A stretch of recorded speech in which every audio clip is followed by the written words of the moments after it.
Listen, thank you for joining on another episode of the Schoolio Q&A. There's a bunch of folks that are joining us and jumping online, which is great.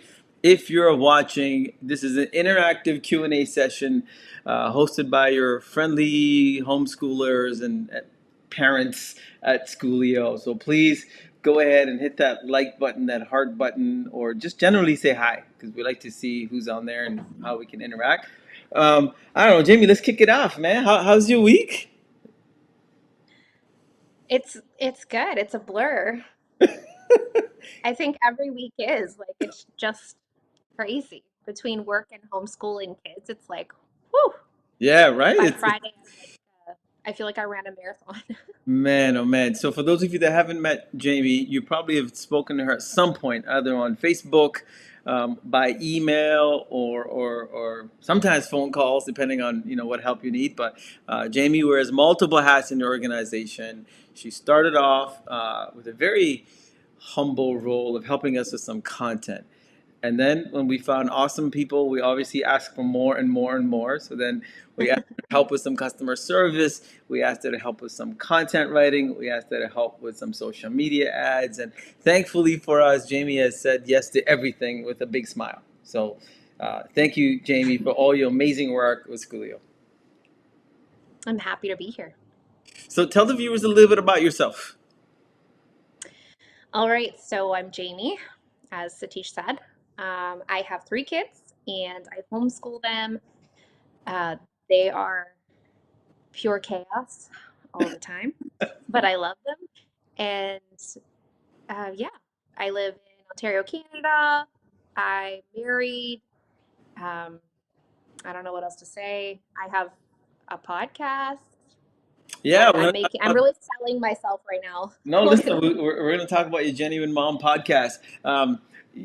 I think everybody that follows us know, like, I'm new to homeschooling where, our kids are still in public school, but we do use Schoolio for after school support. But you not only homeschool, but you've also been homeschooled. Yeah, yeah, I was homeschooled as a kid. We lived too far from a good school. Like the school that was close to our house was really bad. Like kids would graduate from it and they couldn't read or anything.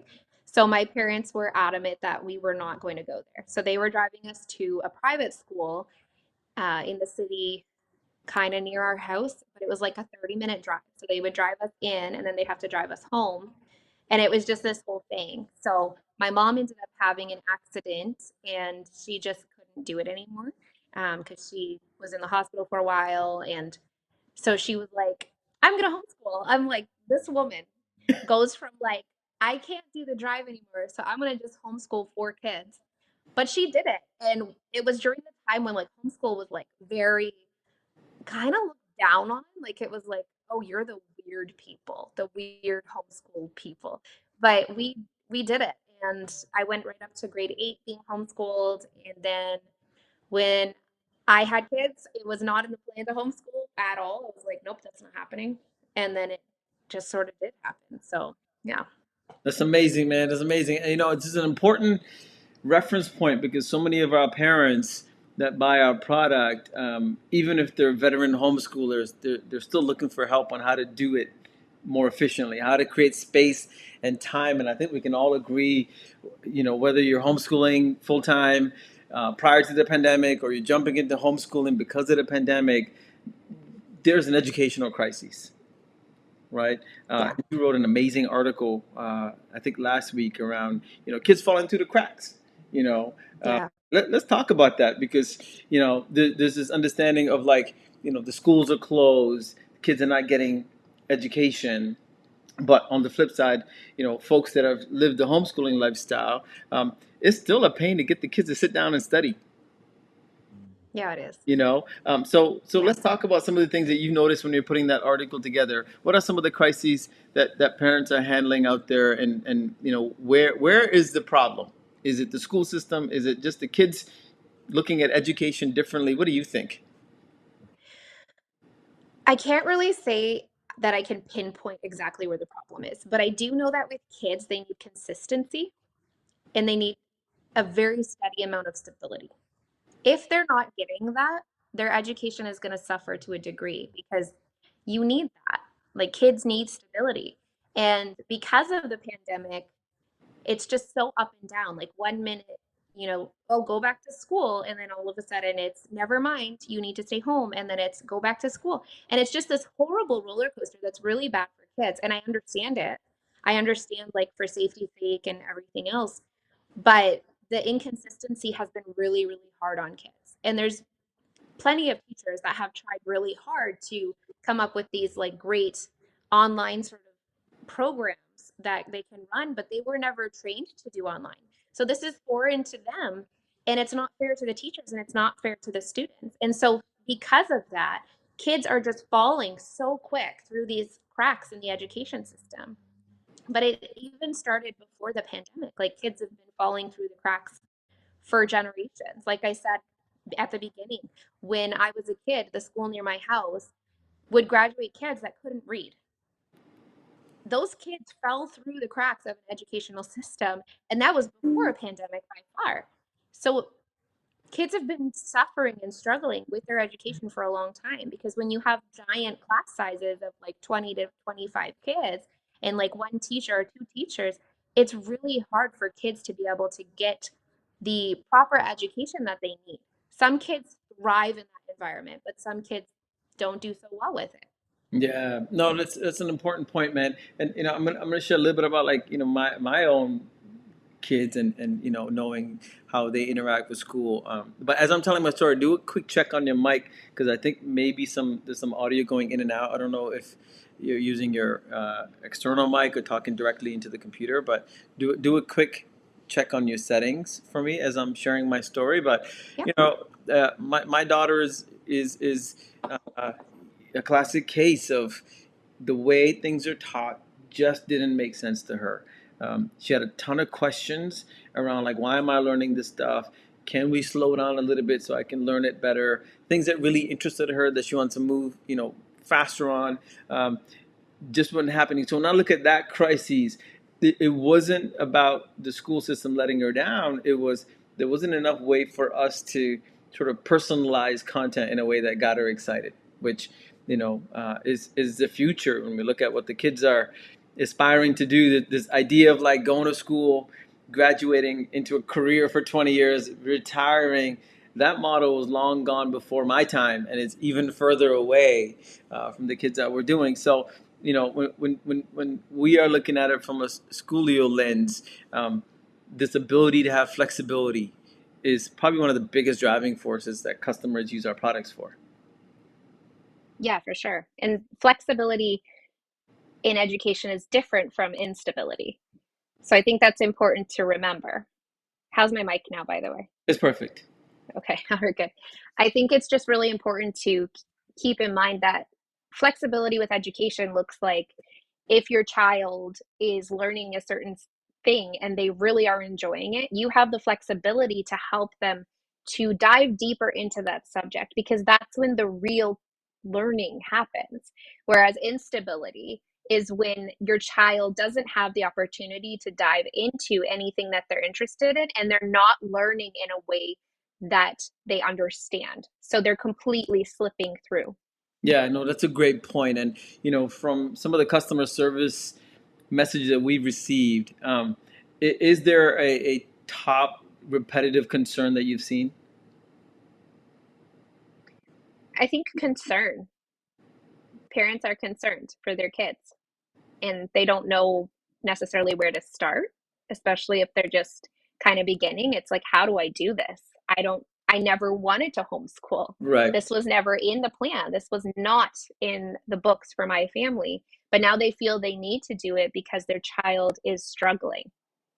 Yeah, that's a really good point, because it's one thing to have resources like Schoolio available or other products, but you still need to know kind of how to get started, how to put the pieces together.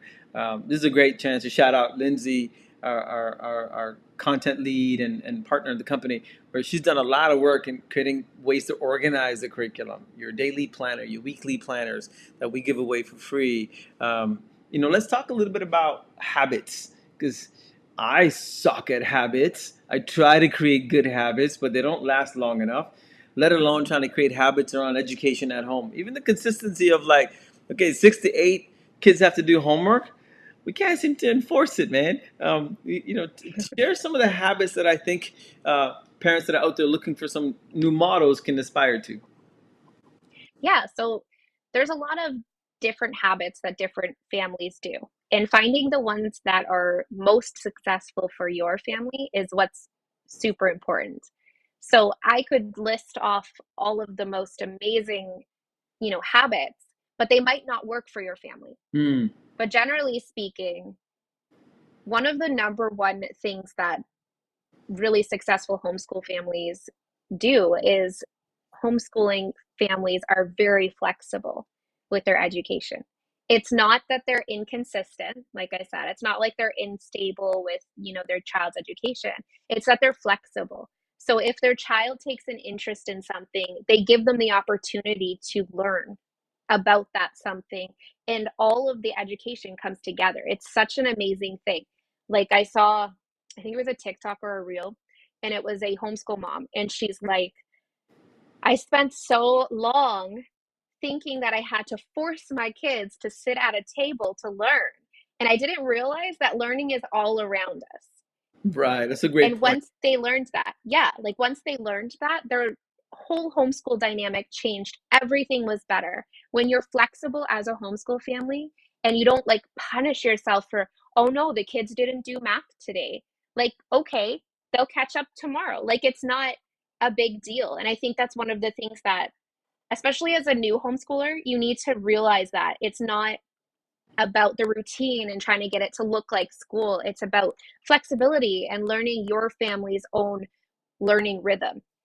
Yeah. Another thing is homeschools like really make learning a lifestyle, which goes along with the flexibility. Is that when you're homeschooling, it's a lifestyle. Like I'm sure you've heard Lindsay and I talk about it. At least I'm pretty sure last year on the podcast, on the Schoolio podcast, we talked about how learning happens all the time. Like you're driving in your car and your kids ask a question about the sky, and all of a sudden it turns into this giant discussion. And that's when learning happens. Like learning needs to be a lifestyle, and successful homeschoolers make it that way. Yeah, that's a great point. It just happened today where, we're in a new neighborhood and we have roundabouts. And and I've never been around this many roundabouts in my neighborhood. So I was driving my son to school, and out of nowhere he's like, Daddy, what is this round things that we have to go around? Because he hasn't seen it in the past. And so then I'm talking to him about traffic and lights and roundabouts, and how I've seen most of it in not North America, Europe, and Latin America. Roundabouts are pretty common, but we squeezed in some traffic, some geography, some culture, all in like a 15-minute drive. That's awesome. You know, and Yeah, that's awesome. and that's the kind of stuff that I think I really love. And one of the questions I had for you, and just in terms of what you think, is this need to like squeeze in as much as we can into a single day. I made that mistake when I first started homeschooling during the pandemic when the schools are closed. Like, I need to teach for 8 hours from 10 a.m. in the morning until 3 or 4 at night, afternoon. Like, what can I squeeze in? Yeah. And I think you're not alone in feeling like that, because basically every single homeschooler that I know started out like that. I started out like that. I remember the first day of my daughter's first homeschool day. And the night before, I couldn't sleep because I was like, oh no, I have to assume the role of a teacher and still deal with the two little toddlers that are running around my house. And her and I would sit at the table, and I would be like, okay, we need to do this, and we need to do this, and we need to do this. And I had this ridiculous list, and I printed off a schedule of how the day needed to go exactly. And it needed to look exactly like public school, and we needed to do all of these things. And oh my goodness, it was torture for her and I. And it made us both hate homeschool time. And it wasn't until I started like actually talking to like level-headed homeschoolers that I learned that's not how you're supposed to homeschool. Like homeschool is homeschool. It's not like traditional school. Yeah. And my kid needs to learn the way she needs to learn. And So once I figured that out, it was really good. But I think we put this horrible pressure on ourselves to make it like we need to get everything done. And I still see myself falling into that trap quite often where I'll be like, oh, you need to do like 5 pages of math because you're actually interested in it right now. So we need to like get it all done right now. And then I'll make my daughter like hate math. So it's like, oh, okay, maybe I shouldn't do that. Like I'll still do that though sometimes because it's like when my daughter takes an interest in something or my son, I'm like, Go, go, I go. gotta take, yeah, I gotta take a hold of this moment because it's like huge, but then it just drives them crazy. So it's really like it's hard because as parents, we always worry that we're not doing enough, right? And you always kind of have that fear of like, I think I'm ruining my kid, especially as homeschooling parents, because it's like you have this pressure of I have to teach my kid now. I Yeah, am responsible for their education. And that's really stressful. So you have to like really guard yourself to know that what we're doing today is enough. Teaching my kids this basic lesson is enough. We don't need to tack on hundreds of other things every week to be relevant. Your kids will learn in a basic manner, and that is healthy and that is good for them. yeah. When you add on a whole bunch of curriculum, all you're going to do is overwhelm their poor little minds and make yourself extremely stressed and miserable. No, and one of the things you said, and which was one of the points in our blog, and for those of you that haven't had a chance to see it, we'll link the blog below. But I love the idea of finding your community, Yeah, and in today's digital world, with so many communities out there, how can people find the right community for them that empower you? it's tough, right? Yeah, it's tough because like you said, there's hundreds of communities. Like I could literally type in cats and there would be like 15 cat communities or like 115 cat communities. Like that's how it is now. Our world is so incredibly digital and there's just so many like this community and that community, but some of those communities can be so incredibly nasty. Like it seems like they'd be so great, but they're not. So I think it's really important a, if you're going to do online community through Facebook or whatever else, you need to guard that for yourself. So if you're logging on and you're like, okay, I'm not really a fan of these negative comments, or if you're joining the group, whatever, and there's already a list of all of these rules that are like just ridiculous, it's probably not the best place for you. So you need to find the place that fits best for you. Maybe you're like obsessed with rules and you're like, I think that's my place. But honestly, like you have to figure out what works best for you and what makes you feel good. Because if you're joining a group that is making you feel miserable and you're finding that there's just tons of really angry, grumpy remarks, that's not good for you. And if you post something and you're feeling judged by some of the answers, that's a red flag. So you need to kind of be your own advocate in that if you think that you're not being treated fairly in a group or it's not vibing with you, don't be afraid to leave it. Yeah. And then there's also like so many other groups that you can check into. And my favorite is obviously real life groups. Like we have a Of other great humans. homeschool community group. Yeah, exactly. Like we have an amazing homeschool group and we are able to interact with actual humans and go to like obviously before the pandemic we went to all sorts of events and museums with the homeschool group, and it's so good to connect with an actual group. So if you are homeschooling, I would 100% look into a community group near you that is a homeschooling group because that would definitely benefit you. One of the dreams I have, and I share this with our team all the time, is imagine we didn't have these walls up, because a lot of times there's this division between I'm a homeschooling parent, you're a public school parent, I'm a private school parent, and we are putting the kids into these boxes that we as grown-ups have created. And I was like, man, what if the walls came down? What if we truly had a fluid ecosystem where the child can go to school if they want, if they're whatever reason not interested for a short amount of time, we've got the same content to teach at home so that they're not left alone?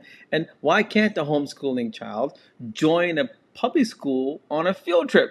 Because they're all in the same neighborhood. And if the ecosystem can be combined and the walls can come down and we can create the best learning opportunities from kindergarten to grade 8, where they don't even realize I'm homeschooling versus I'm going to public school. It's just I'm learning. I happen to do it in the kitchen today. I happen to do it in the class tomorrow. I happen to do it horse riding the next day. Shout out to Lindsay.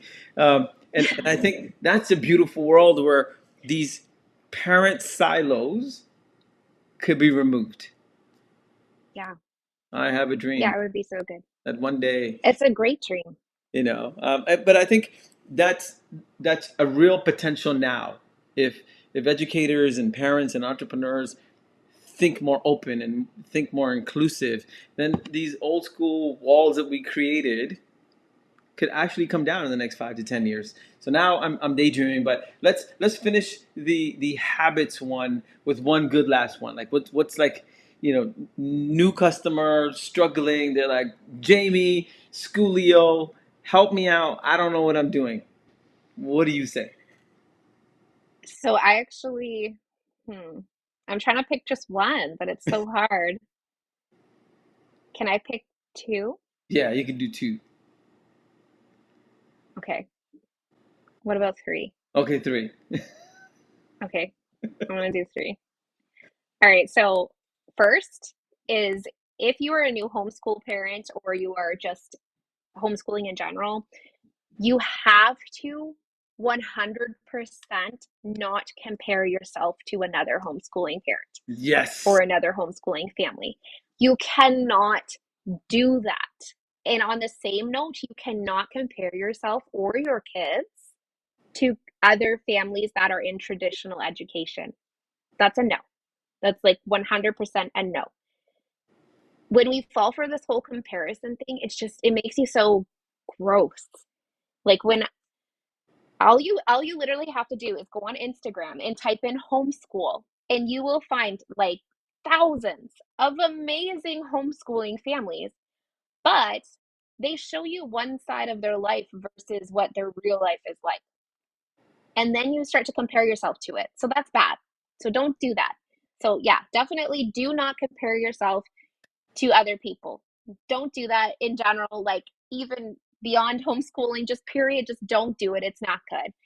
So that would be, yeah. That deserves some clapping. Geez, the audience is alive. It's alive. They're going nuts. Hit them up at number two. Yes, that was so nice. Okay. And my next one would definitely be avoid jumping at every opportunity. That's a good one. Yeah, because like I said, having a community that is real life and has all of those events is super awesome. But at the same time, you're going to want to be careful not to jump at every opportunity. I did that. I know other moms that did that. It's this need to fill in the time and the space because you think that your kids need to be busy all the time. You don't need to do that. You don't need to jump at every opportunity and sign them up for, this sport and this sport and this activity because you think that they need to be busy because that's how traditional school is. Kids don't need that. Kids need downtime and they need time to use their imagination and be healthy. So yeah, like say no, don't jump at every opportunity. Brilliant. And the last thing is probably don't be afraid to switch it up. That deserves Yeah. a different type of sound effect. That's such a big I one. So many parents are so afraid of switching because they're nervous that what they've started will be interrupted. yeah, yeah. And it really comes down to if your child is already in school and you're like, I think I need to homeschool, don't be afraid to switch up and pull them out and put them into a homeschooling environment. Don't be afraid. Are there going to be bumps along the road? Oh my goodness, yes. Are you going to have days where you're like, what am I doing? Yes. But you're also going to have really amazing days. And if you have a curriculum that isn't working for you, please just get rid of it. Yeah. Like I suffered through 2 years of our homeschool in the beginning with the worst curriculum ever. It was awful. And I wish somebody had just said, hey, you don't have to stick with that. But I felt like that's what I had to do. So I think if, you're in a curriculum situation and you hate it, then ditch the curriculum and go somewhere else. I love that, man. I love that summary. There's a lot more nugget in our blogs, so the link is below. Please go check it out or go to schoolio.io/news. And we're releasing at least 2 to 3 blogs a week, and so lots of content. If there's something you want to learn about, do comment, Facebook message us, so we can do the research and create content for folks that is really usable and relevant. We got a couple minutes left, so a couple of quick announcements. One, we've got an exciting partnership with another organization called Daddy's Digest. Zoe and the team there are phenomenal. I know for myself, I was looking for a community of men that I can lean into for support, not just as a dad, but also, bringing up a teenager and how do you deal with, life issues. And I didn't find a lot of support for men. And so, we partner with those guys. They've got a great new program called the Burnout Blueprint. It's not just for dads, it's for mom and dad, because God knows all of us are still living in a pandemic world, which I don't see the end road yet. And so if a feeling of burnout happening, or if you're feeling like you need some additional support, it's a great program. I think it's a couple $100. We'll try to get some coupons for folks, but we're gonna have the links up on our site. Information's coming out today, but if you're interested in learning more, there definitely will be a link.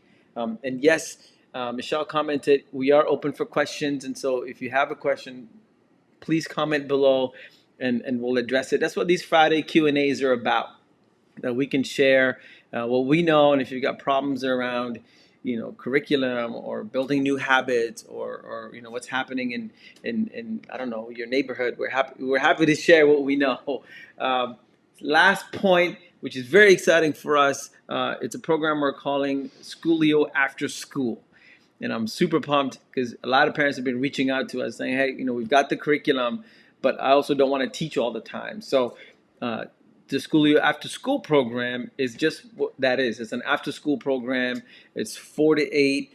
If your kid's in school, consider it an after school program. If you're homeschooling anyways, look at this as your 6 to 8 break that you can chill out and let us help with some homework. It's a virtual program, but it's a bit of coaching meets tutoring. We can obviously have some really educational experience with the child by teaching them something, but our trained tutors are also there to talk about other things with the child. Look for how they are emotionally, mentally, support them to make sure that if they've got anxiety, if they've got concerns that and they don't want to talk to mom and dad, we can help and we can sort of be eyes and ears for you guys. And so it's a fantastic program. Is launching in a couple of weeks. Information will also be listed down below. Did I cover those two things, Jamie? Yes. Very cool. Now Michelle's got a Am question. I frozen? No, Oh, okay. all good. Because So, my picture is frozen. how do you and your husband find time for yourselves since the kids are always home? I think this one's for me. No, I'm just kidding. It's for you. What do you think? Oh my goodness. I think it's just making sure that you make it a priority. I find when you're married and you have kids, so often the kids become the number one priority. And I mean, rightfully so, right? Because they're your kids. But then you find that your relationship is kind of crumbling because you're not making that time for each other. And it's especially hard as a homeschooling family because, yes, like your kids are there all the time. That's exhausting. So for me, it's really about like telling the kids to go play outside. Like, go outside and play. Like, I want to talk to daddy. Like, I'll give him a big hug when he gets home and we'll like talk about, how was your day? And we make that a priority. My husband always calls me on his lunch break. He works at the hospital and he'll give me a call and we'll talk about, how the day is going for him and how the day is going for me. And we just kind of make it a priority to spend that time together. It's not extravagant. We're not going out for like extravagant dates or anything like that. I mean, we could. You could get a grandparent or someone to watch your kids, right? Like that's great. But for us, we have a really busy lifestyle between like my work, his work, the kids, homeschool, all of that stuff. So we do make time for going out for dates like here and there. And I know so many people that are like have a genuine date night every week. It's like every Wednesday or something, they'll make sure they have date night. That's hard during the pandemic, right? So, what you could do is you could put your kids to bed and then have a second dinner. So, feed your kids like, I don't know, craft dinner for their dinner, put them to bed, and then light up some candles. Don't burn your house down. That's not great advice. But light some candles, sit down, have a nice like turkey dinner together or something. Just make it a priority. When you're putting effort into your relationship, it's gonna blossom. Yeah. Shout out to my podcast last week. I said exactly that. I was like, we so often are, you kind of get sick of each other, right? And it's like, well, I kind of want to just start over because this relationship has become dull. Well, then do something about it. Like, light the candles, make the meal, hang out together, talk to each other, go for walks together. Like there's so many times that we'll go for a walk and my kids will run up way ahead and we'll just sit, not sit, but we'll stand back and walk and talk. And those are the moments that matter to me. They make me feel better and they make him feel better. And we can not bind, we can bond over, you know, life together That's because amazing. making that a priority is definitely important. Listen, He thank you drives for me sharing nuts. that. Yeah, I mean, thank you for Yeah. sharing that. And I think it's these little moments that are really important. I remember reading a quote: "The other side always looks greener because somebody's there watering the grass." So Yeah. you could water your own grass and take care of yourself. So I think it's brilliant. Thank you for being so open and transparent, which is why we love you and why all of our customers love you. And so thank you for that. I want to close off our session today with one win for the week. Do you have a good win for the week? Uh, why is it that I didn't think of something before this? I should have thought of, I knew this was coming and I didn't come up with something. Um, okay. Let me think 1 second. You know what? I'm gonna think of it after the show, and then I'm gonna be like, Satish, I know what my win was. It just like slipped out of my brain. Okay. Well, I'll tell you my Oh, a win. win is that my kids are outside. Oh, see, that's good, man. That's good. Uh, my personal win this week is being able to like sleep a little longer. I've been struggling with anxiety and a little bit of I think just with all the pieces going on in my brain that wasn't settling, and so this week. As the team started to grow and as things settled in a little bit, coming out of January into February, I was able to actually get some decent rest, which for me is like more than winning a lottery. If I can get a good night's sleep, I'll take that over anything in life. And so I'm grateful for that. And that was the win for this week. So it's good. Before we sign off, Oh, tell them about your podcast. Satish, I thought of something Oh, really quick. okay, go. I thought of a win. It's Okay, a really big one. tell us. Okay. When you were telling me, you were talking about anxiety. I have anxiety. And before the pandemic, I used to run every day. I would run for like, I was up to like 8 kilometers. And I would do like 8 kilometers in 40 minutes, which some people are like, that's not that great, but it was good for me. And I was really proud of it. And that's what I did for my anxiety. But in February of 2020, I messed up my ankle on a run. And they couldn't do surgery or anything because of the pandemic. And so, as everybody on Schoolio, Team Schoolio knows, I had surgery in November on my foot. And it's been a brutal recovery. The first like month was like, this is garbage. Like, why did I do this? But listen, I ran this week. What? That's Yeah, it wasn't incredible. far and it was inside my house, but I did it. I ran. I was so proud of myself. So Listen, that's my I, win. I love that. There's no higher way we can end this other than celebrating that. I did want you to mention your podcast because I think it's brilliant. So maybe say a little bit about your podcast and then we'll close it up. Yeah, so my podcast is the Genuine Mom Club podcast. I'm coming up on a year of podcasting. Woo! And we have, I say we, it's me. I have 46 episodes. It's really good. I have been getting these amazing comments from people that they've listened to an episode and it's really helped them. And so I'm really thankful for that. And it's just kind of growing this community of parents and moms in particular that maybe are struggling or not struggling, just need a friend during the day to listen to get a different perspective on life. So that's kind of what the Genuine Mom Club podcast is. I'm really proud of it. It's a lot of work, but it's totally worth it. And yeah, if you have the opportunity, listen to it. We have some pretty incredible guests that have jumped on, and like Dr. Williams. I was astounded that she wanted to join the podcast. She's a very amazing doctor in the United States, in Chicago. She travels the world helping women, and she's phenomenal. And her team reached out to me to be on the podcast. So there's just amazing podcast episodes, amazing guests. So if you get a minute, subscribe to the Genuine Mom Club podcast on your iPhone or your Spotify or whatever you use, and yeah, you can listen to me. Amazing. I'll put the links in the show notes, and then it's a wrap for another Friday. We'll be back next week. For those of you that are following us, we've got an incredible digital platform we're building. So next week, I'll have our CTO and our senior production lead to come on and share some videos and share some screenshots and show you guys a little bit under the hood of what we're building, which is really exciting stuff. Bringing these walls down we talked about. So again, Jaymee, thank you for making some time. I hope your kids continue to play outside for a little bit longer so you can chill and do your thing. But thank you for everything you do. And for all of you guys watching this live and maybe as a repeat, we appreciate you. Get in touch with us. If there's anything we can help, either through Schoolio or as just caring parents that want to support each other. Thank you again.